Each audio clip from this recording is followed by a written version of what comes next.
Good evening, my name's Tamson, and I want you to think about how you decide who you should trust.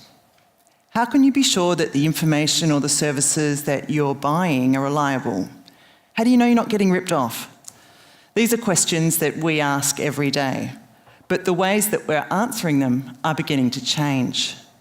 If you've ever checked out the user rating of your Uber driver or bought a book that has been recommended to you by Amazon, or even looked up a journal ranking, you know what I'm talking about.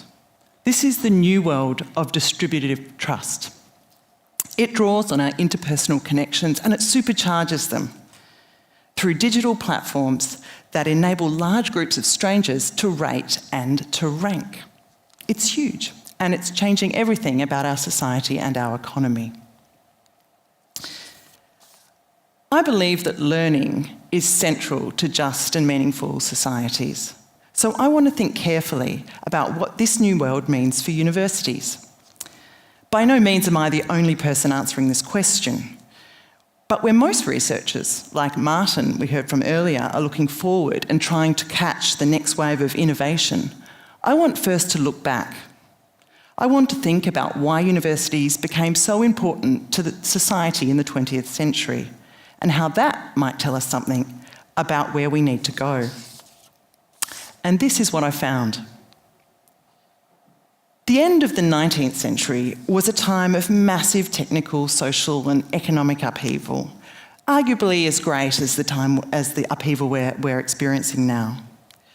But while it brought dramatic improvements to whole domains of life, from public health and pain relief to education, such conditions of uncertainty also favoured charlatans. Swift talkers and speedy dealers were ready to sell you bogus potions on a street corner or pretend to be your bank manager. The problem for society was to find a way to work out what kinds of knowledge could be trusted.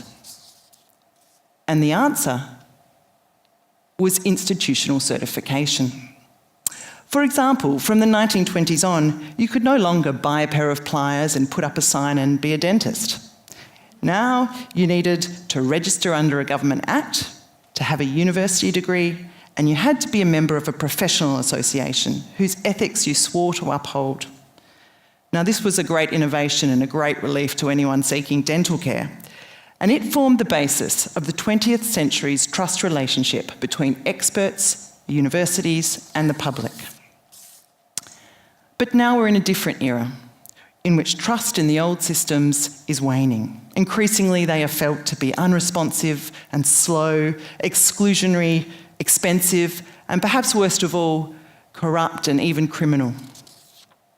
In the process, the authority of academic expertise is also being challenged. For many people, universities are out of touch. They're homes to liberal elites who are more concerned with international rankings than they are with their local community. The more they protest that they're important to the economy, the more universities sound like businesses. It's perhaps no wonder that people are turning to faster and more responsive alternative facts. Yet as we're finding out, distributed trust has some serious problems too. If an algorithm goes wrong, who's to be held accountable? What happens to social relations when we rely on commercial platforms that harvest our data for profit? And can we as individuals bear the huge unseen search costs that we're being asked to take on? Institutions can help answer these questions, but they need to meet the challenges of the 21st century. I think it's time for a new model. Perhaps it will look more like this. But what it will be is one in which, rather than asking to be trusted by the public as authorities, instead, universities hold in trust the community's interests and serve them. Now, no one quite knows what this looks like yet, though I've got some ideas. But what I do know is that the power of universities lies in their relational character. When they enact participatory community, universities enable people to build trust relationships. They enable communities to learn to be vulnerable and to think well of each other, and to work together on common problems. And that is not only the very substance of trust, it is the definition of trust, and experiencing it is transformative. In a changing world of work, where data is big, where automation is a reality, and where environmental limits are inevitable, we need to know how to trust each other now more than ever. Thank you.